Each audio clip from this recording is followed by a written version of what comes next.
Assalamualaikum warahmatullahi wabarakatuh.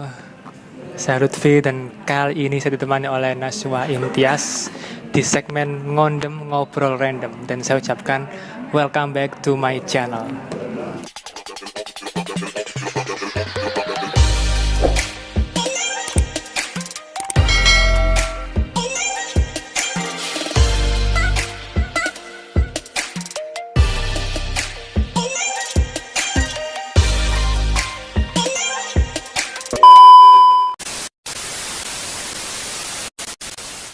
Selamat pagi, siang, sore, malam dimanapun teman-teman berada, dan selamat siang buat Imtiaz. Thanks sudah join di konten yang tidak jelas ini. Tidak jelas.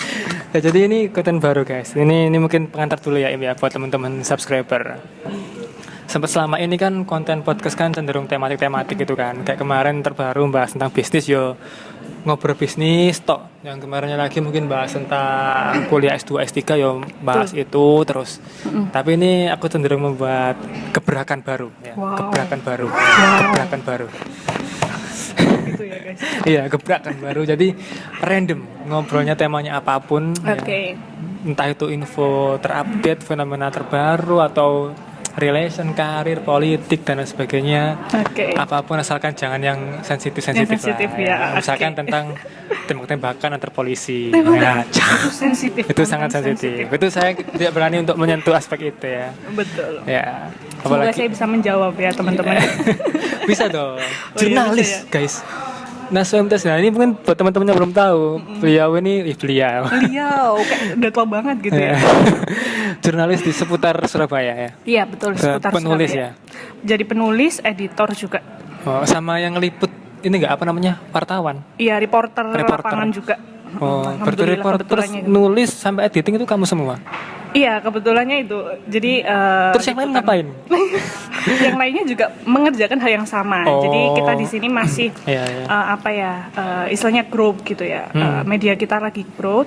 Jadi kita masih handle terkait dengan liputan lapangan, kemudian juga menulis beritanya, jadi memproduksi berita setiap harinya, sampai kebetulan aku diamanahi menjadi editor gitu. Jadi mengeditori penulis-penulis yang membuat berita setiap harinya. Begitu. Nah itu jadi random yang pertama. Random yang pertama itu ya guys. Random yang pertama, tema tentang jurnalistik dulu ya. Aku deg-degan nih guys. Itu kan dunia Anda. Apa ya? Itu kan dunia Anda. Oh iya, dunia saya. Baiklah, akan saya jawab. Itu berarti penulisan. Kepenulisan. Berita apa aja yang kamu tulis selama ini? Berita apa aja yang aku tulis? Alhamdulillah. Kriminal termasuk. Jadi mungkin singkat cerita ya. Aku masuk di dunia jurnalistik itu tahun kemarin, mungkin tepatnya hampir 1 tahun yang lalu ya, hampir setahunan ya. Bulan November kalau nggak salah 2021. Ya. Aku melamar di media seputar Surabaya ini, kemudian di training 3 bulan, di sana juga banyak belajar on job training gitu, jadi jurnalis. Dicoba berbagai macam jenis berita, mulai dari kan kanalnya ada banyak ya, biasanya ada sport, kemudian ada nasional, terus internasional, ada gaya hidup, ada entertain yang seleb gitu. Nah itu semua alhamdulillah sudah pernah nyoba. Jadi dulu pimpinan redaksi itu training gitu loh. Jadi seorang jurnalis itu 3 bulan. 3 bulan ya. 3 bulan tuh di training. Jadi aku dituntut untuk bisa menguasai berbagai berita, karena seorang jurnalis yang baik itu ya dia bisa siap gitu loh di segala medan. Misalnya memang aku suka misalkan Korea gitu ya, nggak boleh aku nulis Korea aja kayak gitu kan. Atau misalkan aku suka yang oase, iya harus adaptif banget. Jadi waktu itu pernah pengalaman aku pertama kali, waktu itu masih newbie banget, jadi nulis itu masih takut gitu loh, nggak pede. Habis itu ini nanti gimana, terus antar kalimat kayak gimana. Waktu itu disuruh nulis berita politik, dan politik itu tuh lagi rame, adalah tokoh yang sering diperbincangkan sama warganet gitu ya. Nah, aku disuruh tuh 2021 waktu itu. Siapa ya? Jadi rame-rame. Nah, mungkin siapa ya? Karena banyak yang dibicarain warganet ya. Tapi aku nggak mau nyebutin ya, nanti sensitif. Oke. Sensitif. Iya. Nah, pada saat itu disuruh dikasih bahan untuk membuat berita tentang politisi inilah. Oke. Nah, akhirnya di situ ada rasa deg-degan juga kan. Ya. Ini nanti takut kalau salah ngomong, terus salah menulis dan Ya, lain sebagainya. itu soalnya bisa ada hukumannya ya, Nah, ada benar. undang-undangnya. Ada undang-undangnya juga dan sekarang itu kan sensitif banget ya teman-teman ya. Satu kata pun itu Ya, bakalan ada bisa kena delik. pencemaran nama baik, ada apa tindakan tidak menyenangkan. Itu kan delik-delik yang apa sifatnya kayak pasal karet, apa istilahnya? Pasal karet. Pasal yang diperdebatkan iya, lah. debatable Misalnya banget kayak gitu, lah. debatable banget.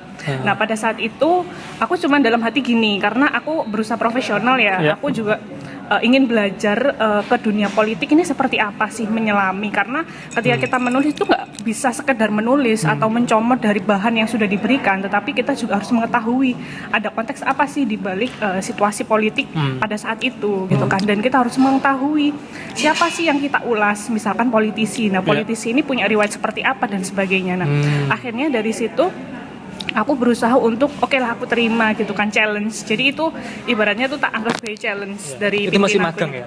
Itu masih sebetulnya job bukan training? magang sih, on job training itu tadi 3 bulan awal kerja. Nah, sampai akhirnya aku mempelajari dan aku melakukan riset, betul-betul riset, karena aku nggak mau sampai salah nulis kayak gitu loh teman-teman. Jadi di situ aku riset tentang politisnya itu siapa, kasusnya itu apa, konteksnya itu seperti apa, politik Indonesia. Risetnya itu berarti melalui pustaka, maksudnya Iya, itu pustaka. dari internet ya, Betul. dari buku internet itu. Jadi buku internet, jurnal dan lain sebagainya, pokoknya yang terkait gitu kan. Sampai akhirnya waktu itu aku dikasih waktu juga kan, karena kayak hard news itu harus pada saat itu juga tayang. Jadi aku nggak punya waktu banyak buat riset, tapi waktu itu tak sempetin riset dan sampai akhirnya ya aku bisa memproduksi satu artikel tentang politik itu tadi yang menurutku awalnya tuh kayak challenging banget gitu kan. Karena baru pertama kali ya. Pertama kali dan nggak tahu menahu tentang perpolitikan karena Ya. baru lulus kuliah ya kan. Dulu kuliah nggak pernah dibahas, ada sih mata kuliah politik tapi nggak tentang nggak dalam politik, ya. nggak tentang politik Indonesia saat ini gitu, nggak update banget. Nah akhirnya di situ aku bisa menuntaskan artikel Terbit itu, berarti ya? akhirnya bisa terbit dan awalnya kan masih deg-degan ya ini lolos apa enggak karena kan masih dieditorin gitu sama pimpinan waktu itu. Tapi akhirnya alhamdulillah artikelku lolos dan akhirnya tayang. Nah itu adalah berita politik pertama aku waktu itu ya, masih awal-awal kerja gitu kan.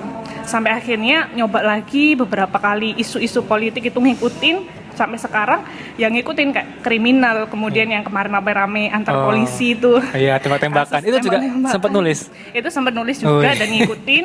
Kemudian yang Rusia, Ukraina, yang itu saling adu bom-boman ya. bom-boman. Main itu bom juga, ya. itu juga ngikutin dan Yang terbaru Rizky yang Bilar. paling baru ini yang di Sama entertain ya, entertain yang dunia yang apa? hiburan, perselepan itu Ya, juga. terjadi KDRT. Nah, itu juga ngikutin. Ikutin juga. Nulis berita juga berarti. Nulis berita juga dan sampai tadi pagi itu masih nge-editorin juga dan update beritanya. Itu begitu. Jadi semuanya sudah dicoba dan ya itu tadi. Berita kecelakaan? Kecelakaan pernah. Pernah juga Ya, ya. teman-teman. Jadi lokal maupun yang di tol-tol yang di berbagai daerah itu juga Oke. pernah. Gitu. Itu bahannya tuh berarti kamu nyari sendiri sama di given dari manajer ya?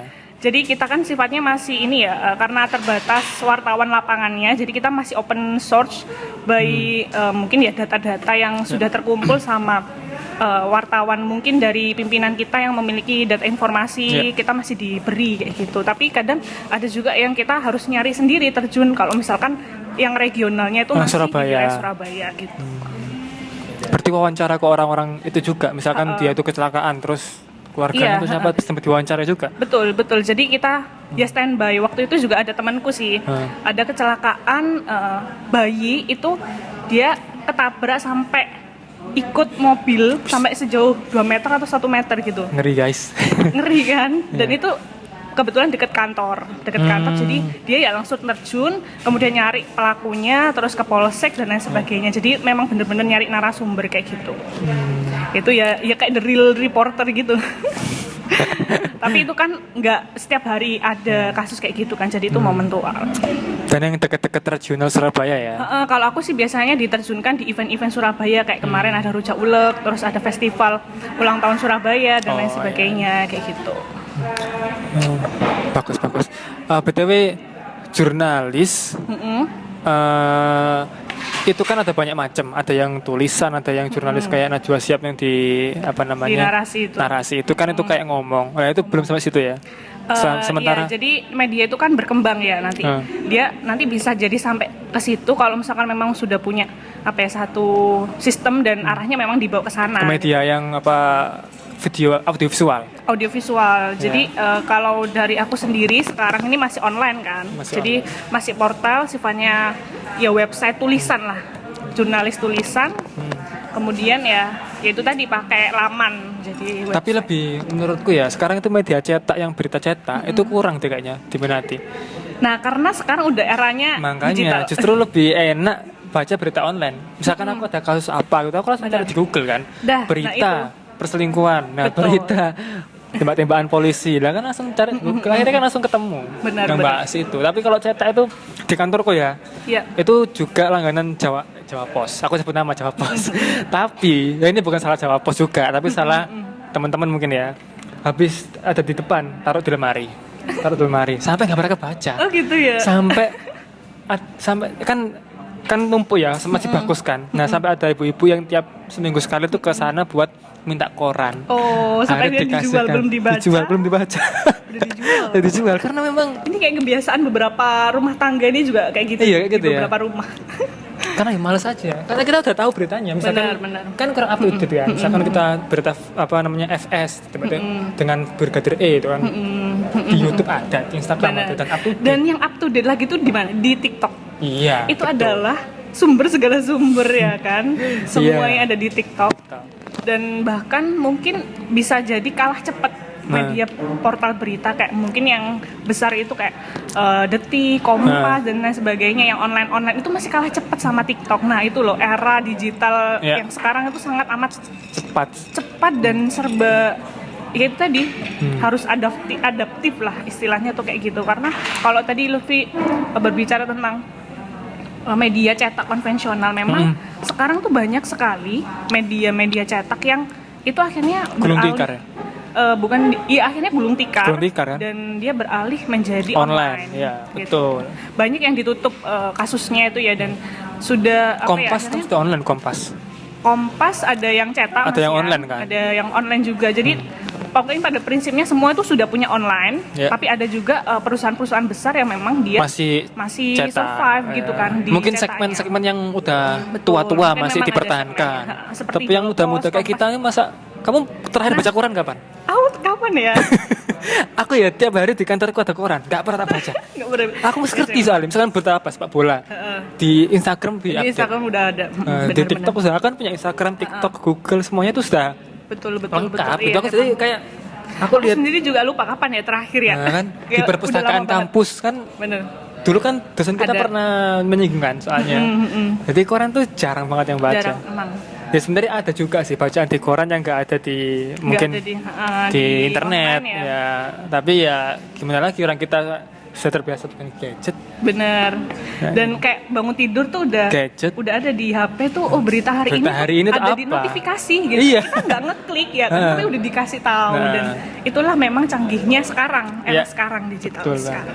Jadi kita benar-benar harus adaptif, harus melek teknologi karena itu ya penting banget untuk persaingan bisnis dan lain sebagainya tuh udah harus dipertimbangkan gitu. Oke. Ini ya Kak kan random ya, agak beralih sedikit. Tapi kamu kuliahmu jurnalistik? Aku tuh kuliah kan double ya? Iya, UNER sama STID ya? Di UNER, di Universitas Erlangga Surabaya itu ambil Bahasa dan Sastra Indonesia. Kemudian di STID Komunikasi Penyiaran Islam. Nah kebetulan di UNER itu ada mata kuliah, ada penjurusan. Jadi kita penjurusannya itu pengajaran bahasa asing dan jurnalistik. Nah tetapi aku tidak mengambil penjurusan jurnalistik, justru aku mengambil pengajaran bahasa asing karena waktu itu memang ya lebih berminat di sana kan secara mata kuliahnya. Tetapi kerjaannya di jurnalistik. Nah memang agak tidak kamu duga-duga? Tidak diduga. Masa tidak direncanakan? Tidak direncanakan, tapi aku dari SMP dulu itu pengen banget jadi jurnalis. Dan ya alhamdulillah kesampaian ya waktu kerja dapat di media itu. Di media itu ya. Seputar Surabaya. Seputar Surabaya. Mungkin teman-teman yang apa namanya di area Surabaya ataupun nggak Surabaya lah, apa lihat Di mana di kita Google. nasional kita udah nasional, Internasional ya? bahkan sama India. Ada aplikasinya juga Ada di Play Store. ada di Google News, ada kemudian kalau di Play Store masih belum ada sih Belum kalau ada. aplikasi. Tapi bisa diakses di Google dimanapun tuh bisa seputar Surabaya. Jadi ini ya, mampir ya. Gitu. Oke lah, kamu dulu kan kuliah double. Berat nggak? Gimana ya kok ditanyain? Tapi berat keren nggak? itu keren dong.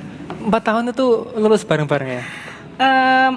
Masih dalam satu periode waktu yang sama lah. Ya, maksudnya Karena kan ya hitungannya tuh ya bareng lah. bareng. Masih dalam 1 tahun yang sama, ya. Iya. Aku kuliah 1 aja pecah ini otaknya. Maksudnya pusing lah. Tapi dia Sejujurnya tuh begitu, Iya. ingin pecah. Bahkan kalau misalkan boleh cerita ya, ini Iya. eksklusif banget. Aku belum pernah cerita kemanapun. Ini guys, mahal guys. Tak mau cuplikan nanti ini. Ini aku belum pernah cerita kemanapun ya, Iya. karena suka duka perdobelan, kuliah perdobelan ini Iya. memang sangatlah berdinamika, dinamis banget. Mungkin bisa tanya teman-teman double yang lainnya ya. Aku tuh dulu memutuskan kuliah double karena memang aku suka dua-duanya. Oh. Di UNER itu aku suka bahasa, komunikasi itu juga suka, ibaratnya passion lah. Udah kayak misalnya kuliah tuh udah kayak refreshing gitu, karena ya itu hal yang tak suka gitu. Nice. Soalnya Agak memang aneh passion ya. di bidang itu, tapi ya kuliah tetap nggak refreshing ya. Refreshingnya kalau udah masuk skripsi apalagi. Nah itu sih, Itu sudah pusing. kalau itu nanti beda lagi ceritanya. Tapi pada intinya waktu itu aku memutuskan kuliah 2 itu memang pilihanku sendiri. Oke. Dan aku memang suka gitu kan. Waktu awal-awal oke lah masih idealis ya, namanya anak muda, Iya, salah gitu bisa. kan, di gas aja lah gitu kan. Gaskan lah, los lah. Nah tetapi waktu awal-awal nggak sih udah masuk ke semester 2, semester 3 itu mulai ada banyak sekali konflik ya kan. Oke. Antara mungkin ya keluarga gitu kan, karena orang tua tuh sempat gini orang tua aku tuh, ini anak kuliahnya tuh model apa sih, kayak aku tuh berangkat ya jam 7 Iya, tuh iya, berangkat, pulang itu jam setengah 10 malam. Wih, soalnya ada yang pagi dan siang ya. Dan itu jadi- satu hari tuh kamu langsung Satu hari kan 2 kampus. masih 2 kampus, jadi kan yang namanya kuliah kan ya reguler kan, setiap Senin sampai Iya. Jumat setiap hari. Jadi kalau misalkan di UNAR pagi siang ya di sana di STID tuh sore malam gitu, terus malam nggak sih siang sore gitu kan, siang sore. Nah malamnya aku harus ada pengabdian juga kan di yayasan gitu. Oke. Kebetulan dapat amanah juga di yayasan sosial, dan di situ akhirnya membuat aktivitasku dari pagi sampai malam. Akhirnya sempet tuh curiga orang tua, nih anak ngapain aja gitu kan. Terus kamu diikutin gitu ya? Enggak. Kalau diikuti sih enggak, karena orang tuaku basicnya percaya lah. Percaya. Maksudnya ya aku karena memang ya udahlah pilihanmu gitu kan. Oke. Tapi akhirnya lama kelamaan itu ya curiga gitu. Ini anak ngapain sih gitu. Sampai akhirnya di semester 3 itu aku hampir memutuskan untuk mau tak Mutus lepas salah satu tuh Iya. mau tak lepas, karena aku ya nggak bisa gitu kan menyampaikan. Waktu itu kondisinya orang tuh belum tahu kalau aku double. Jadi Oh, tahunya berarti itu waktu semester sembunyi-sembunyi. nggak sembunyi-sembunyi sih ya, nggak ditanyain ya. Oke. Karena ya aku nggak cerita gitu. Oh iya iya iya. Ya memang agak ada hal-hal yang mungkin takut nggak diizinin, takut Oke, nanti oke. khawatir anak perempuannya gitu kan, kecapean dan sebagainya, sampai akhirnya ya Oke. ya udah aku jalanin aja lah, nanti urusan belakangan lah, misalkan orang tua nanya ya tinggal jawab gitu. Iya. Tapi pada saat itu aku mikir juga tentang tugasnya, kemudian bolak-baliknya dari UNER ke STID, kadang tuh dari STID ada kelas lagi di UNER. Nah itu Wis. capeknya bukan main. Betul. Itu capeknya bukan main, sampai akhirnya aku semester 3 tuh mau memutuskan untuk melepas salah satu. Tapi aku diskusi lagi sama dosen pembimbing, bukan dosen pembimbing ya dulu, dosen wali. Dosen wali. Iya, ada dosen wali di STID. Itu diskusi soal prospektus, kemudian plus Ya. minus, dampak dan sebagainya. Sampai akhirnya aku merenung selama 1 minggu, 7 hari, 7 malam itu itu merenung, memikirkan itu, sampai akhirnya aku memutuskan untuk aku nggak ngelepas, tapi aku melakukan substansi masalahnya itu apa sih? Oh, di manajemen waktu, kemudian Humas sama diatur orang tua lagi, mungkin ya? kemudian komunikasi sama orang tua itu kayak gimana. Ya. Sampai akhirnya ya aku pakai strategi itulah. Aku mengatur itu, sampai akhirnya ya aku bisa melalui fase itu ya dengan baik. Aku bicara Alhamdulillah. baik-baik sama orang tua, dan orang tua ya nerima. alhamdulillahnya tuh nerima, masya Allah. Aku yang pastinya cuman gini, nggak boleh sakit dah itu. Oh. Jadi aku selama Terus 4 gimana tahun kalau kamu sakit terus akhirnya nggak boleh sakit. Padahal kan itu manusiawi guys. Iya sih, tapi aku akhirnya mematri kepada diriku, kepada pikiranku, Akhirnya kepada menjaga diriku, pola hidup sehat. bahwa aku nggak boleh sakit. Kalau misalkan aku sakit, alarm tubuh kita itu kan pasti nyala kan, Oke, pasti betul. tahu gitu kan. Jadi ketika aku sakit, aku langsung buru-buru sunatullah orang sehat tuh kayak gimana sih, akhirnya ya minum air hangat, terus nggak minum es, nggak banyak minum mungkin yang membuat tambah sakit kayak gitulah. Terus atur pola tidur, istirahat dan sebagainya. Ya alhamdulillah selama 4 tahun itu nggak pernah yang sakit, masuk rumah sakit tipes gitu, nggak pernah. Karena memang aku dari awal emang aware di situ. Gitu sih, dan alhamdulillah terlalui sampai sama-sama 4 tahun, tapi yang STID yang duluan STID itu 2020 tapi kena pandemi, jadi wisudanya 2022 barengan, UNER 2021 sih. Tapi wisudanya dulu juga 2021 itu. Jadi hampir samaan lah secara waktu. Ya, tapi lulusnya juga di tahun yang sama ya? Di tahun yang sama, cuman yang wisudanya aja. UNER-nya ini agak nambah 1 semester sih akhirnya. Waktu itu karena kendala pandemi nggak bisa bimbingan, bimbingan cuma WA aja, jadi ya nggak apa-apa lah, udah nambah 1 semester jadi 9 semester kalau yang di UNER. BTW itu penuh. Gak apa-apa dah, itu dulu sih. Bentar ya, tak anu dulu. Ini kayaknya HP Oppo ya? Iya, Oppo. Oh, itu mbak aku Oppo. Oh iya? Mesti nih penuh ngono. Kebutuhan khusus. Paling mau time lapse ya? Iya, Tam. Oh, kan ini nggak diikat kan? Ngerti nggak? Ada cerita lucu dari temanku. Dia tuh kuliah double kan. Ini temanku adik kelas ya. Dia tuh kuliah double. Nah, gamen mic. Oh iya. Itu kan kuliah double. Nah, sekarang kalau nggak salah di UNER kan pakai Google Meet kuliahnya ya. Nah, dia itu jamnya sama. Kalau kamu dulu jam sama pasti harus di 500 mili kan? Nah, benar. Aku dulu pernah banget dan sering. Kan? Dan akhirnya aku memanfaatkan jatah bolos. Jadi kan kita ada jatah bolos 75% kan. Masuk 75%. Jadi aku benar-benar memanfaatkan betul itu. Iya. Jadi selang-seling gitu, mungkin kalau ada yang crash akhirnya ya ada salah satu yang ngalah, terus yang besoknya yang ini yang ngalah kayak gitu, jadi atur strategi. Kalau sekarang kan enak ya. Nah dia tuh enggak, dia tuh di kelasnya di STID tapi Google Meet-nya pakai handset di UNER. Gitu itu ya? Gimana konsepnya Bus? Dia terpecah tuh. Makanya telinga kanan UNER, telinga kiri STID. Tapi itu kan nggak masuk materi yang semua kan? Iya, ya paling ya dapat absen lah, nggak apa-apa, minimal nggak kena cekal gitu aja. Iya sih. Sekarang ada pandemi kan diuntungkan. Kamu dulu kan enggak kan? Dulu enggak, dulu bener-bener pilih nih mana. Dan aku tuh pernah lu dari Keputih ya, STID kan di Keputih ya. UNER itu cuma 10 menit. Wah. Bayangin itu karena saking mepetnya ya waktunya. UNER itu Dharma Wangsa kan? Yang siapa yang B, kampus B. Kampus B Dharma Wangsa. Ya. Itu udah kayak racing. Udah kayak ya Allah, ini aku selamat alhamdulillah. Kalau misalkan ada apa-apa ya semoga aku masuk surga gitu aja. Karena menuntut ilmu kan, sabilillah. Iya, soalnya di STID itu nggak tahu kalau di UNER itu kalau telat ada toleransi dan nggak boleh masuk, bener-bener apa masih boleh? Tergantung dosennya. Dulu aku pernah telat ya, disuruh nutup pintu dari luar. Tuh gimana coba? Ya sama berarti kayak aku boleh masuk apa enggak? Nggak boleh masuk. Nggak boleh masuk, ada yang kayak gitu. Ya. Tapi kamu di UNER punya teman nggak sih? Punya temen, nggak punya awalnya. Jujur nih aku baru. Cuma Daya tok ya. Daya pun karena itu. Daya kan karena aku punya teman guys, double sama-sama double Nur Hidayah. Enggak yang murni UNER punya teman nggak? Akhirnya punya. Semester 1, 2 nggak punya teman karena jujur waktu itu aku nggak ikut serawung sama anak-anak. Serawung itu kayak di bahasa Jawanya tuh gembul gitu loh. Oh iya ya.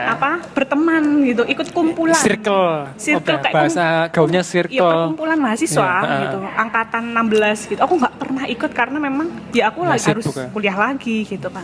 Sampai akhirnya semester 2 itu ya kan kalau presentasi kan pasti ya ini kelompokan dan sebagainya. Sampai akhirnya di situ ya banyak teman-teman yang ya ngajak kelompokan, ya aku juga nyari temen juga lah. Kan pasti butuh teman ya, akhirnya punya teman. Sampai sekarang ya alhamdulillah punya sahabat juga yang saling support yang di UNER. Di UNER gitu. Paling teman-teman UNER anggap kamu tuh freak. Soalnya freak guys. Soalnya orang nggak pernah kumpul sama temen. Nah, kamu bayangin ya, kamu punya temen, nggak pernah kumpul sama temen, habis kuliah langsung pulang. Kan nggak tahu kalau kuliah lagi kan? Iya, nggak tahu. Teman-teman nggak ada yang tahu. Nggak ada yang tahu kan? Nggak ada yang tahu. Kalau tahu mungkin masih bisa empati lah. Tapi Iya. kalau nggak tahu mungkin ini orang Iya, ini emang. temennya siapa? Ya ampun, tahu nggak sih? Aku dulu jadi buronan. Jadi setiap di grup kelas itu nyari yang namanya Azhar Nafsa Imtiaz itu mana? Kenapa tidak pernah terlihat batang hidungnya gitu kan? jadi buronan sampai berapa semester gitu. Karena emang ya gitu, nggak punya teman dan aneh anak ini tuh cuman datang waktu ada di kelas terus tiba-tiba hilang. Padahal semuanya lagi di kantin gitu kan. Lagi nongkrong. Lagi nongkrong di kantin. Ini anak nggak pernah ke kantin, apa nggak pernah lapar apa gimana ya? Nah, makanya gitu. mungkin orang teman-temanmu ya itu nganggap kamu tuh kayak ini orang gitu. freak, Anak apa sih? introvert akut atau kena quarter life crisis atau gimana gitu. Segitunya ya. Ya mungkin ya. Tapi setelah kita ketahui ternyata perjuangannya itu nggak mudah. Benar. Ya berdarah-darah lah, dan alhamdulillah semuanya terlampaui. Aku nggak nyangka banget sih itu bisa terlalui karena awalnya juga bisa nggak ya gitu. Tapi akhirnya ya di step by step ya. Apa yang ada di depan ya kita lakukan yang terbaik. Dan akhirnya ya bisa gitu. Dan kadang-kadang gini, kamu kan kuliah double ya. Nah kadang-kadang kalau misalkan aku yang nggak kuliah double, teman-teman nggak kuliah double itu kadang-kadang malu loh sama kamu. Maksudnya malu gini. Misalkan kamu lebih cepat selesai, kamu lebih dapat nilai lebih bagus, atau kamu lebih skripsinya lebih selesai lebih cepat atau apa. Soalnya aku pikir gini, aku kan fokus ya, nggak kuliah double. Tapi aku selesai lebih lama daripada kamu yang kuliah double, fokusnya mecah-mecah, lebih lelah secara fisik. Tapi kamu bisa selesai itu dengan lebih cepat atau mungkin lebih bagus, lebih berkualitas. Itu kadang-kadang aku insecure sih, iya. Terus terang aja. Sebenarnya nggak perlu insecure sih guys. Kadang aku tuh justru malah kadang iri sama teman-teman yang satu gitu kan. Karena enak ya, mungkin mereka menikmati ya dalam menjalankan atau mengerjakan tugas itu. Sementara aku harus dikejar waktu. Gitu. Tapi dari sisi lain itu ya ada plus minusnya. Ya, akhirnya kan kamu harus cepat selesai nih biar mengerjakan yang lain. Betul, seperti itu karena ya jagani ini karena nggak cuma satu nih tugasnya nih.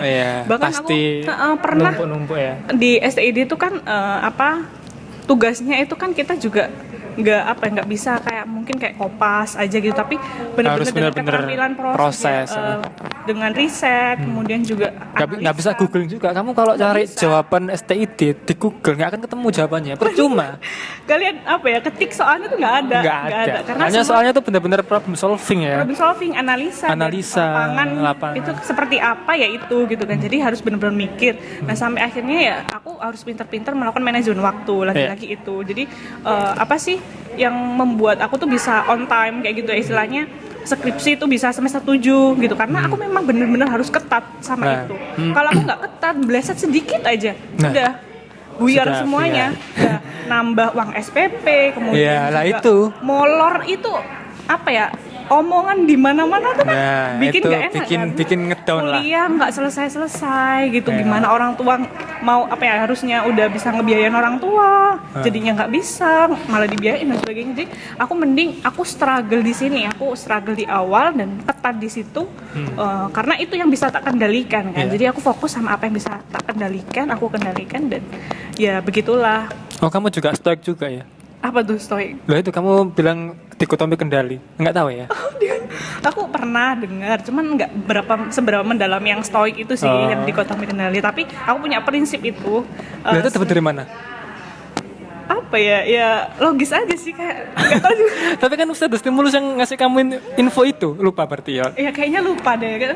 Banyak yang ini ya tak. Mungkin pernah aku baca mungkin ya. Oh ya aku baru tahu berarti ini dikotomi kendali. Itu filosofi stoik. Oh, I see. Dari Yunani. Karena aku juga punya bukunya dan baca itu juga. Ini kamu ngapain man, weh? Itu foto. Oke. Nah itu ada bab yang bahas tentang dikotomi kendali. Ya kayak tadi itu prinsipnya. Iya. Jadi apa yang kita bisa kendalikan ya itu kita kendalikan. Yang kita fokuskan. Nah sedangkan hal-hal di luar kendali itu tidak boleh terlalu kayak jadi penyesalan. Kayak dipikir terlalu serius. Itu selama ini tak terapkan terus. Betul. Dan itu ya sangat amat membantu sih konsep Membantu kayak gitu. banget. Jadi mengurangi overthinking juga. Overthinking Sekarang kayaknya juga. udah banyak tuh kampanye dikotomi kendali itu kayaknya. Oh, iya, Teh? Banyak di media sosial karena memang era sekarang digital tuh kan benar-benar banyak overthinkingnya ya. Karena Iya. kita lebih sering membandingkan diri kita di media sosial Heeh. dengan orang-orang atau teman-teman kita dibandingkan kita fokus sama Apa yang proses bisa diri kita proses diri sendiri. kita, betul banget. Makanya kan pernah tak bahas sama si siapa namanya Mayang. Oh iya. Social comparison itu. Ya karena Oke. ya penyakit anak muda sekarang itu membanding-bandingkan. Makanya lagu Jawa yang Ojo wongkong dibanding banding gila itu relate juga. relate banget makanya dia viral ya. Makanya dia viral. Karena Soalnya relate. memang ya kita kan punya kondisi yang berbeda, Iya, betul. startnya Keresahan. beda. Keresahan anak zaman sekarang tuh gitu ya. Ya. Tapi nah bicara soal banding-bandingkan, ini kan ngobrol random ya. Ngobrol random. Betul. Hal kamu pernah nggak bandingin apa yang kamu punya sama orang lain yang kamu nggak punya? Kebalik. Kamu pernah nggak bandingin apa yang orang lain punya tapi kamu nggak punya? Dan itu kepikiran terus. Kepikiran terus Ya, ya. apa? Ya, Tentang pernah apa? sih. Kadang macam-macam ya, bisa tentang materi, tapi Ya. kalau materi sih selama ini masih apa ya, jarang ya, tapi kadang tuh soal kesempatan, privilege sih. Ah, Privilege itu yang